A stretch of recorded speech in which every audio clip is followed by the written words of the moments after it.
Hello, here is our second example for optimization. This has to do with printing, and this is something that publishers actually have to think about a lot because they want to spend the least amount of money to publish a book, or really anything. And so we have a rectangular page is to contain 24 square inches of print. The margins at the top and bottom are each 1.5 inches. I actually wonder sometimes if that's not what these pages are. The margins on each side are 1 inch. What should the dimensions of the page be so that the least amount of paper is used? Now we know we're going to call this is our printing area in here. And this distance is going to be y, and this distance is going to be x. And so I know the same distance as y, and each of these is 1.5 because the margins on the sides, these are all 1. This is 1, not 1.5. The margins on the sides are 1 inches each, and the margins top and bottom are 1.5 inches. And so I'm going to have two equations, just like the last one. I have the area inside, which I know is going to be 24 square inches. So I know that x times y is going to be 24. And I know that the area on the outside, we don't know what it is, we're just going to call it A, is going to be y plus 1 plus 1, which is y plus 2, and x plus 1.5 plus 1.5, which is x plus 3. And so I know it's going to be x plus 3 times y plus 2. And what I'm going to do is I'm going to solve this equation for one of the variables, which I'm then going to plug into this equation to get something that I can take the derivative of. Now, the thing is that it doesn't matter which equation you solve for, because one way or another, you're going to get the same answer. Sometimes one is a little bit easier than the other. Sometimes one variable makes it a little bit easier than the other. In this case, I don't think it's going to make a difference. And the one that you're doing in your homework, I don't really think it makes a difference which one you solve for. So you just have to pick one. Do you want to get y alone or do you want to get x alone? I am going to get y alone. And so I'm going to solve here. If I have xy equals 24 and I divide both sides by x, I get y equals 24 divided by x. And what I can do is I can now plug that in here, and I'm going to have x. So my variable is going to be x in the problem, but it really doesn't matter which one you choose. You could really do either one and take the derivative either way, and you're going to wind up eventually getting the same answer. I'm going to substitute 24 over x for y, and then I'm going to do some distributing. I'm going to do some foiling.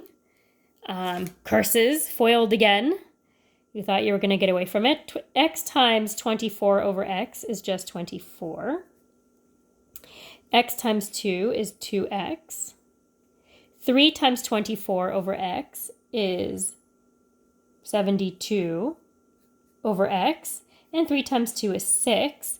And then what I'm going to do is combine some like terms, because 24, use a marker that's not dying, 24 and 6 can be added, and that actually gives me 30. So I have 30 plus 2x plus 72 over x, and that's a function that I can take the derivative of.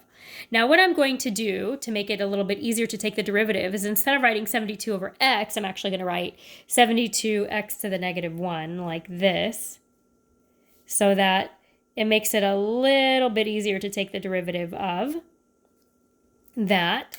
And so I'm going to do that. I'm going to say a prime, oops, that's not a prime, a prime equals, I know this is just going to be 0 because the derivative of 30 is 0. The derivative of 2x is 2, and the derivative of 72x to the negative 1 is negative 72x to the negative 2. And I'm going to rewrite that as 2 minus 72 over x squared, like this. And then I'm going to set it equal to 0 and solve. And it is x squared, which means at some point I'm going to have a plus or a minus.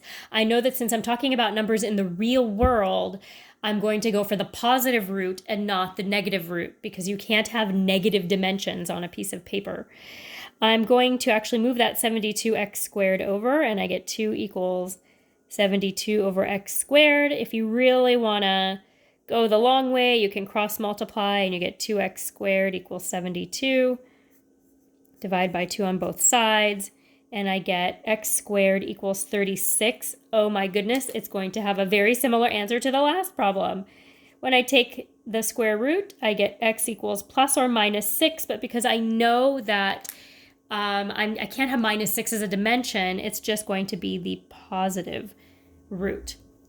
To find out what y is, I have to plug it back in here. Actually, I have to plug it back into my original equation, and it's going to be 6 times y equals 24. Sorry. Yeah, 6 times y equals 24 from up here. And that means that y equals 4. And so then if I want to find the dimensions, remember that's the dimensions of the inside. I want to find the dimensions of the whole paper. I need to add x plus 3, that's 6 plus 3. And I need to add y plus 2, which is 4 plus 2.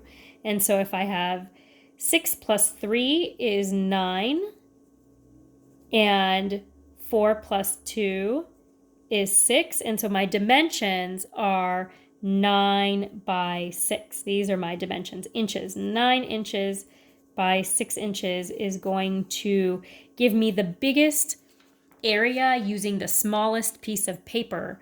Now, of course, our paper is bigger than that. We use 8.5 by 11, but that's because while our side margins look like they're about an inch, maybe a little bit more, and the top margin looks like about 1.5 inches, the bottom margin is like almost non-existent. So these aren't exactly the same thing, but if you were a book publisher and you wanted to spend as little money as possible publishing a book, you'd want to use as little paper as possible, and this would be a way to find out how to either maximize or minimize each thing. And we know that this is going to be a maximum or a minimum because it is the critical number for the function, and that gives us our maximums and minimums. I believe if I do another example, it would be in another video. And if not, then if you have any questions, make sure that you bring them to our class meeting. And you can also always private message me or email me, or even ask a question on Canvas, because you can always start a discussion and see what other people are doing.